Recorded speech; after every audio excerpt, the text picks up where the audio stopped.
Bienvenidos a un nuevo Jueves de Papás. Estamos en la casa de José Carlos Irigoyen. ¿Qué tal? ¿Qué tal, maestro? Bienvenido. Acá Luis Felipe va a hacer la presentación de nuestro invitado. Ok. Bueno, José Carlos es muy conocido en las redes sociales, es muy activo y es también un escritor, poeta, crítico literario, profesor también. Y él nos va justamente a hablar de un tema que parece importante, que es cómo dividir, en algún momento en el caso de él como un padre dedicado a la literatura, su rol de papá y el de creador. Como uno sabe, pues para escribir necesitas largas horas de trabajo, muchas lecturas. Y yo me pregunto, y tú seguramente, Julio, también te ha pasado cuando estás con tus hijos, cuando están pequeños, no duermen bien, se levantan, quieres empezar a hacer algo y lo tienes que cortar, ¿no? ¿Cómo fue en tu caso, José Carlos, cuando tu hijita estaba pequeña y tú ya estabas pues produciendo literatura? Bueno, mi hija nació el 2009, enero del 2009, hace ya 10 años y un poquito más. Y yo en ese entonces escribía menos que ahora. En esa época estaba dedicado a trabajar en muchas cosas a la vez. Tenía frilos y todo eso. Pero cuando llegó mi hija, comenzó a suceder algo que esperábamos, que el presupuesto de la casa pues exigía más cosas. Los padres de familia que me escuchan saben muy bien lo que es comenzar a pagar latas de leche con leche de HA y todo lo que te recomienda el pediatra, y cada una cuesta 120 soles y te dura una semana. Y los Y pañales. entonces, claro, es un presupuesto. Lo gracioso es que uno piensa primero que va a pagar los pañales y la leche y después hay un respiro y después eso lo cambias por comida más sólida y por el nido y después por el colegio y así sucesivamente hasta la universidad, ¿no? Y o sea, sí, o sea, te cambia la vida también en ese aspecto. Es una cosa inevitable y por lo que empecé a trabajar, donde trabajo hoy, que es el Colegio de la Inmaculada, donde enseño comunicación, que es lo que nosotros llamamos lenguaje, cuando éramos más jóvenes. Y mi vida mi vida laboral como profesor empezó prácticamente como empezó mi vida como padre, exactamente el mismo año y con pocos meses de diferencia. Eh, el tiempo en nuestra época pasa mucho más rápido y la vida es mucho más exigente de lo que era cuando nosotros éramos chicos y nuestros padres nos criaban y nos mantenían. Y la falta de tiempo de calidad, porque tiempo siempre hay, pero tiempo de calidad, de no estar cansado, de no tener obligaciones, de que ella tampoco tenga obligaciones y tengamos tiempo para compartir juntos, no suele ser mucho. Y eso es una cosa que yo lamento. Yo creo que es algo que le pasa a todos los padres de familia, ¿no? Actualmente. Yo como profesor sé que muchos de mis alumnos no ven a sus padres hasta la noche. Sí, pues. Y si bien a nosotros nos pasaba eso, creo que en menor magnitud. Yo tengo una muy buena relación con mi hija. Mi hija es una niña que se llama Zoe, que tiene ya pues 10 años, estudia en un colegio muy cerca acá. Y creo que te cambia la vida para bien en muchísimas cosas. Es una cuestión que conjuga muchos sentimientos, ¿no? La angustia es uno de ellos, ¿no? O sea, querer que siempre tenga lo lo que deba tener es algo que a mí personalmente me angustia y también darle lo que me dieron a mí, que es una de las cosas que yo siempre quise y puse como meta. Yo creo que uno se pone metas que quizás nunca menciona cuando nacen tus hijos. Y una de ellas fue que a ella nunca le faltara nada. Y cuando me refiero a nada, me refiero tanto a lo material como también a lo afectivo. Es más fácil lo primero, aunque no parezca. Porque constituir una relación con alguien generacionalmente tan distinto a ti, porque en nuestra época la distancia generacional con nuestros padres no era tanta como la la que ahora tenemos con nuestros hijos. Con nuestros padres teníamos ciertas cuestiones que nos conectaban, que nos unían, histórica, social, Ajá. familiarmente. El concepto, la familia ha cambiado, la relación entre padres e hijos ha cambiado radicalmente. Nuestros referentes culturales, si bien con mi padre no compartía tantos, compartía ciertas cosas que con mi hija ya es más difícil compartir. Em, ¿A qué pero crees es, que se deba eso? O sea, ¿por qué en estos tiempos es más difícil que en la misma cantidad, digamos, de años de hace 30, 20 años? La tecnología es uno de los factores más gravitantes, ¿no? Yo jamás me he sentido tan viejo como en los últimos 10 años, 10 o 5 años, cuando mi hija comenzaba a maniobrar, pues, Los el mundo aparatos. virtual, ¿no? Y con las restricciones que uno debe tener y todo lo que debo decir en esa entrevista, ¿no? Restricciones, etcétera. Que a veces tampoco los padres respetamos tanto, ¿no? Es a veces muy complicado y muy, y exige mucho estar ahí, siempre, siempre vigilante, no siempre se puede. Yo a veces pido que ojalá no vea ciertas cosas, intento hacer las restricciones posibles, los chicos las burlan de todas las maneras también. Pero sí hay una diferencia cultural enorme, ¿no? Yo veo los códigos con los que hablan y se comunican y se relacionan mis alumnos, que son algo mayores que mi hija.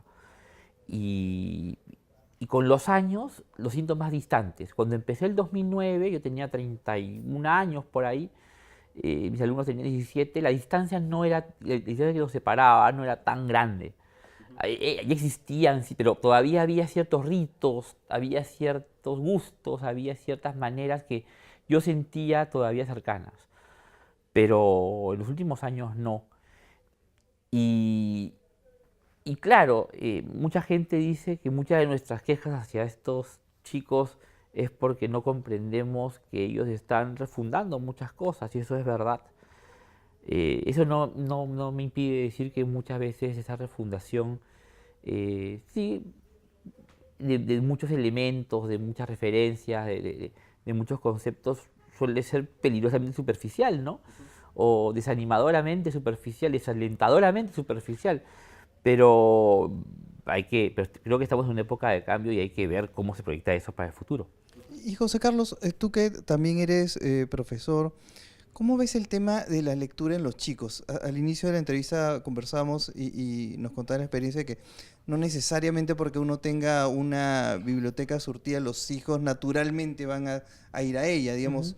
Hay un proceso también que es acompañarlos, enseñarles, ¿no? ¿Cómo dirías tú que están los chicos respecto a la lectura hoy? Lo que pasa es que yo siento que tenemos la clase media más inculta de Sudamérica. Si yo comparo las clases medias colombiana, argentina, chilena, uruguaya, ecuatoriana, gente que conozco esos países y cuando he podido viajar a ellos, eh, en general nuestra clase media es muy inculta, es muy no hay, el interés por la lectura es muy escaso. Yo creo que en realidad te hablo de una clase media vieja frente a una clase media emergente que siento que poco a poco está teniendo un interés cultural y un presupuesto para los libros, etcétera, más amplio. Hay que hacer esa diferencia. Pero la clase media que a mí me ha tocado vivir, me parece que en ese sentido, sí, pues muy, muy poco optimista el panorama, ¿no? Es muy difícil de entender padres que quieren que sus hijos lean cuando en su casa no hay un solo libro, que exigen a los profesores muchas veces que motiven a la lectura a sus hijos cuando ellos olvidan algo que es muy simple, ¿no? Que la sociedad es un triángulo, es escuela, familia y sociedad. O sea, la educación es eso, escuela, familia y sociedad. Si falla uno, ya tenemos un problema. Y aquí yo creo que pues no solamente falla uno. O sea, tú puedes meter a tu hijo a un buen colegio con buenos profesores, pero también hay una parte que te toca a ti. Claro. Y en ese sentido, bueno, mi hija lee, Sí, yo no la esfuerzo a leer, me parece que eso es una forma de matar al potencial lector, ¿no? Yo creo que eso lo decía Ujú, Borges, no lo digo yo, la lectura es un placer, la lectura es un goce. claro. No puedes obligar a nadie a sentir lo que no siente. Puedes motivarlo, como todo, como posible con todos los vicios, ¿no? Uno tiene que ser un dealer de la lectura a veces. Y eso me parece muy bien, me parece que es uno de los vicios más estimulantes y, no voy a decir sanos, porque la literatura no necesariamente es sana, pero por lo menos más estimulantes que hay, ¿no? Y en ese sentido yo he intentado ser el mejor dealer de lectura de mi hija que he podido, pero nunca forzándola a leer, nunca exigiéndole de lectura, como sé que hacía tiempo hacían algunos padres, ¿no? Que obligaban a sus hijos a leer libros. Yo creo que esos chicos en muchos casos han terminado odiando los Por libros. supuesto. Yo no creo eso, yo no creo que esa sea la manera. Eh, es verdad que hay chicos que yo he visto alguna vez que se negaban incluso a abrir un libro, ¿no? O sea, ni siquiera le dan la oportunidad, porque ya tenían presupuestado que el libro debe ser malo y aburrido, o Ujú, aburrido, ¿no? ujú. Yo he visto chicos rechazar libros que a mí me marcaron mi adolescencia, como los cuentos de Bryce, como las novelas de Vargas Llosa, como algunos libros de Arguedas. Y cuando les preguntaba, ¿pero por qué? Me decían, porque es aburrido. Y yo les decía, pero denle la oportunidad, ¿no? Yo creo que una de las experiencias más bonitas que he tenido como profesor, por ejemplo, fue inducir a unos chicos de segundo de secundaria a leer La ciudad y los perros. Un libro además que quizá me adelanté un poco, pero funcionó porque primero les leí el capítulo del pez en el agua sobre Leoncio Prado. Se los Ujú. leí en voz alta en clase y se quedaron hipnotizados. Y la gran mayoría de ellos se animó a leer La ciudad y los perros y a hacer trabajo sobre el libro y fue un éxito, funcionó.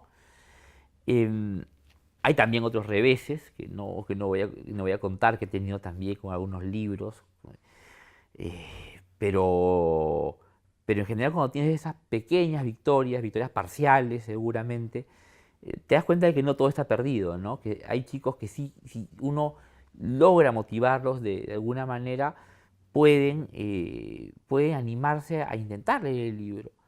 Yo recuerdo un profesor, Pierre Castro, que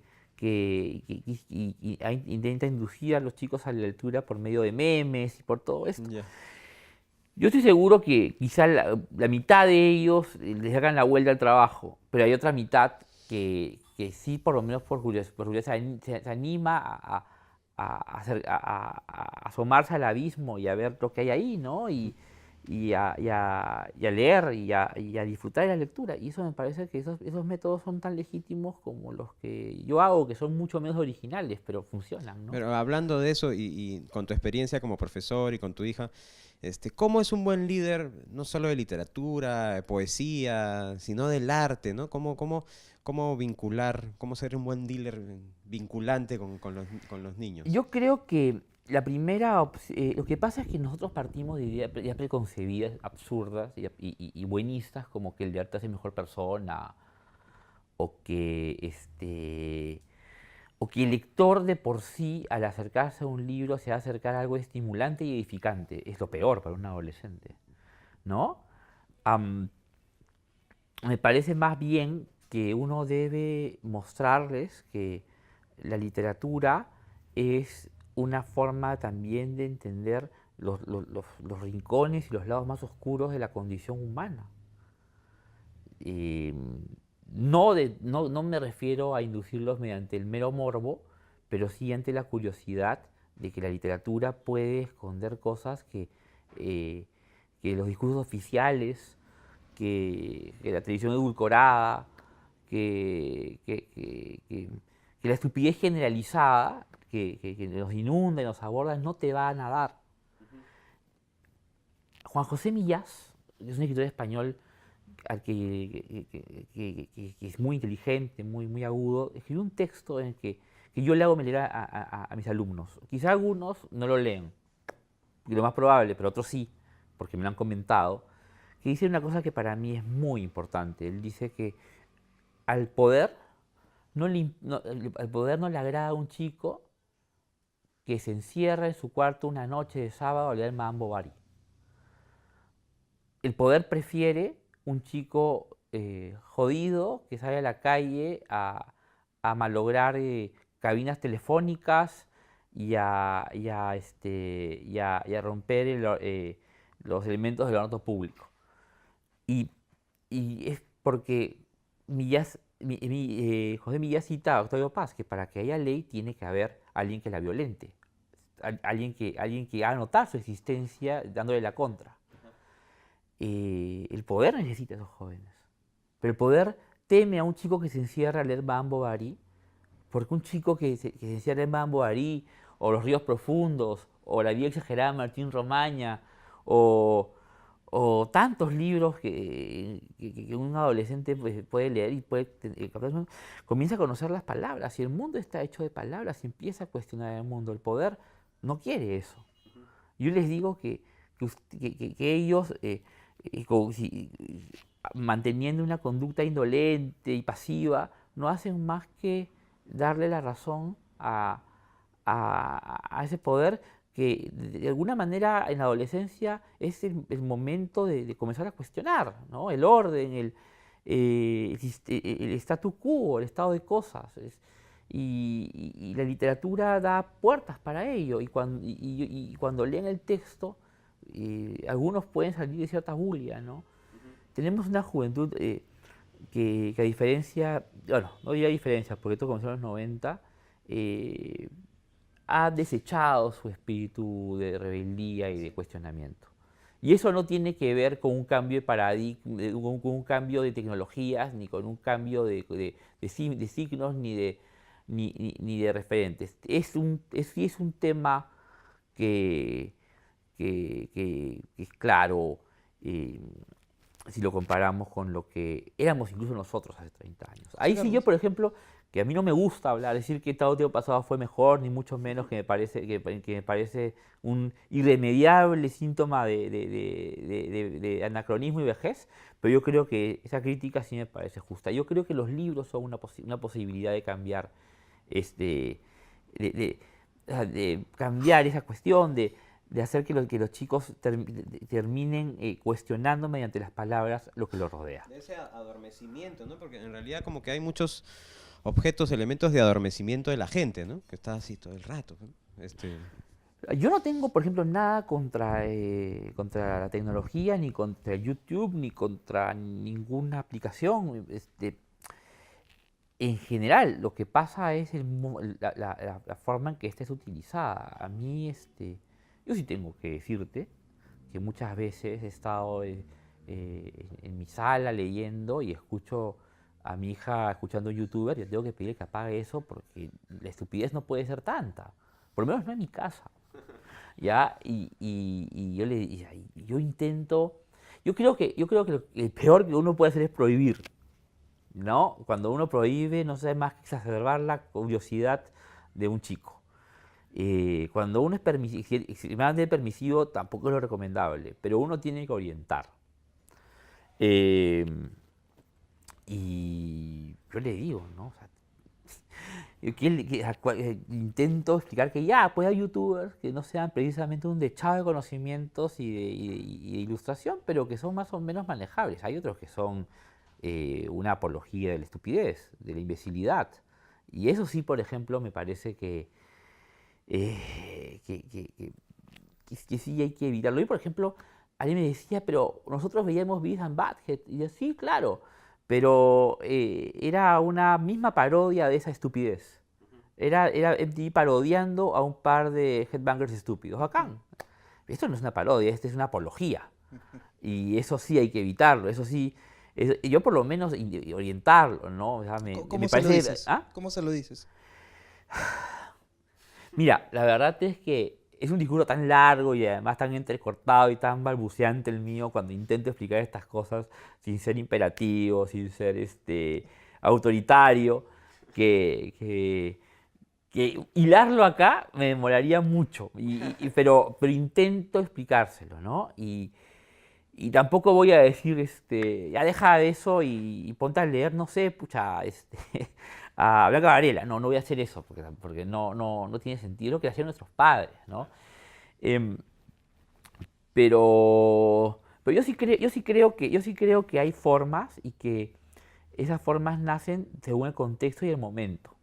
Por ejemplo, sí, puede pasar eso. Puedo un día exasperarme por lo que esté escuchando mi hija y me exaspero. No me molesto, no le grito, pero me exaspero. Digo, no puedes, no puedo soportar tanta idiotez junta, pero de pronto, 2 noches después, me dice, léeme algo para antes de dormir y ahí hay un volumen de cuentos de Edgar Allan Poe adaptados y está El corazón del ator, El gato negro y, y entonces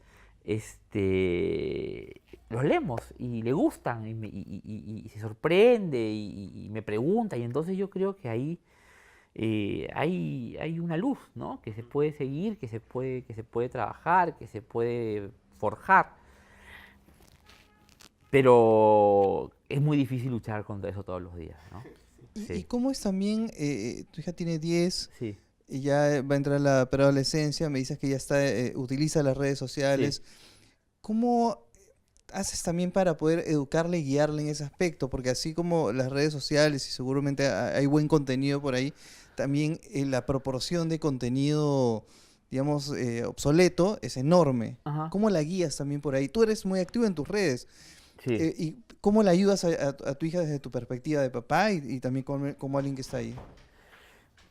Ah, hay cosas que uno no puede permitir. O sea, yo intento, justo está ahí. Este, yo intento ser lo más permisivo posible en ese aspecto, ¿no? Pero permisivo hasta, como te dije, hasta que hay límites en que uno tiene que intervenir. Uno puede orientar, pero también es deber de los padres, a pesar de lo que acabo de decir hace un rato, también prohibir. O sea, hay cosas que no son aceptables, que no son tolerables, sobre todo por un tema de edad. Yo cuando una persona con 18 años ya puede tomar el camino que desee. Eh, lo peor que he hecho alguna vez es borrarle un canal de YouTube que había creado y que yo no quería que creara. Porque primero le borré los comentarios, porque ustedes saben que hay cada clase de persona allá afuera y en el fondo aquí adentro, cuando está ese problema. Y eso sí hay que evitarlo, ¿no? Eso hay que evitarlo, eso hay ah, que explicar también por qué se hace, ¿no? O sea, en nuestra época nuestros padres nos decían porque yo lo digo, pero eso ya no basta.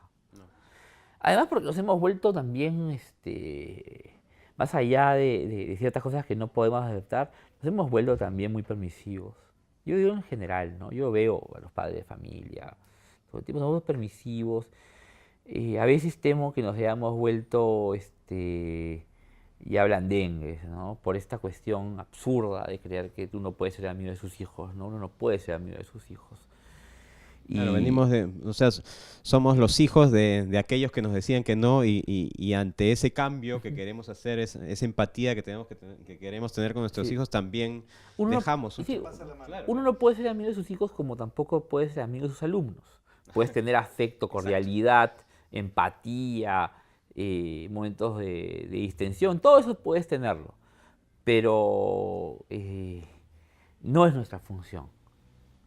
Ya, no es nuestra función y eso no significa apartamiento, eso no significa ser riguroso, severo, tener mala cara todo el tiempo. No, yo creo que hay muchas cosas que yo puedo reclamarle a mis padres, y los he reclamado alguna vez en algún libro, este, pero también ha habido ciertas cosas que me han formado y que uno termina agradeciendo, ¿no?